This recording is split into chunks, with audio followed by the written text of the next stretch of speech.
Just wanted to make a video and talk about this Copley situation. Talking about the 452 Copley, very rare, early Telechron. So a woman got in touch with me, and she had this Copley, and it was in a wooden case, and it didn't have hands. She wanted hands for it. So I told her, well, you send it to me, and I can tune it up, and I can sell you some hands that go with it. And the hands that look the same are found on the 453 Constance and 453A Denmore. And so I had a Denmore that I actually don't know if it started as a Denmore or as a Constance, but it was all banged up, and I took off all the paint and redid the numbers on there. I have a separate video where I talk about doing that. But so when I got the Copley movement and face, I took a look at it, and I thought at first, well, maybe this is some strange Telechron thing they only used on the Copley, and that's why I don't recognize it. I've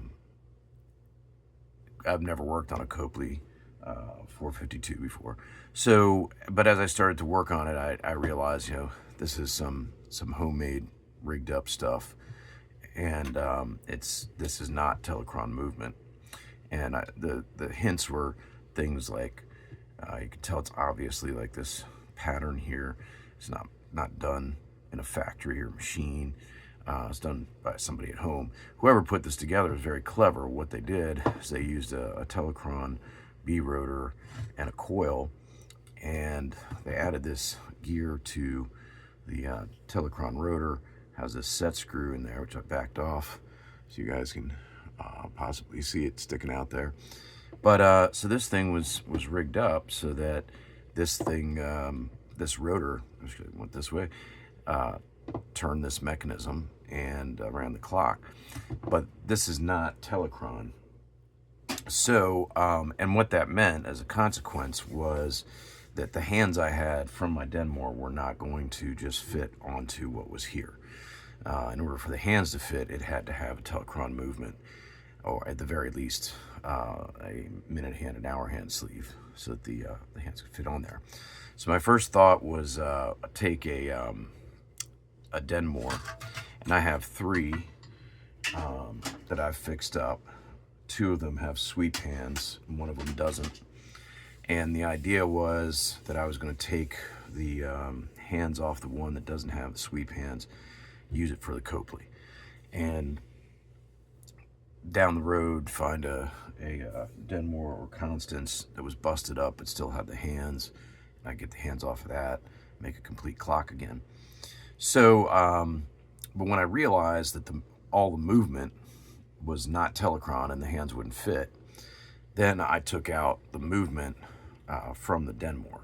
So this is the movement from the Denmore, which is correct for this. The problem then was this mounting plate here. On the Copley, have these two holes for the movement to mount onto the back of the face here. These holes do not line up with these holes. So I went to another clock that I had in inventory, and that is the original Hostess with the offset gear, the 454. And I took the movement out of it and held it up, and sure enough, these two holes do line up with the Copley. And then the problem was this.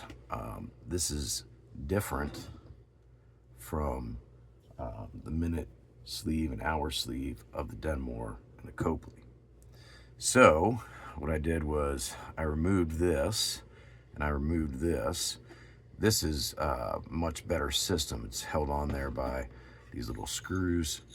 This one, if you've ever worked on this, these go through these slots right here, and you twist them to hold it in. But in any event, what I needed to know was, can I interchange? Can I take off this sleeve and put it onto here, these two. Right now, what it looks like is that they will interchange. Okay, so, and I hold them together, I have the same exact thing. The difference is this length right here, which I don't think will be a problem because the Copley came with some spacers. It looks like I can set the movement back so that I have the correct alignment coming through right here.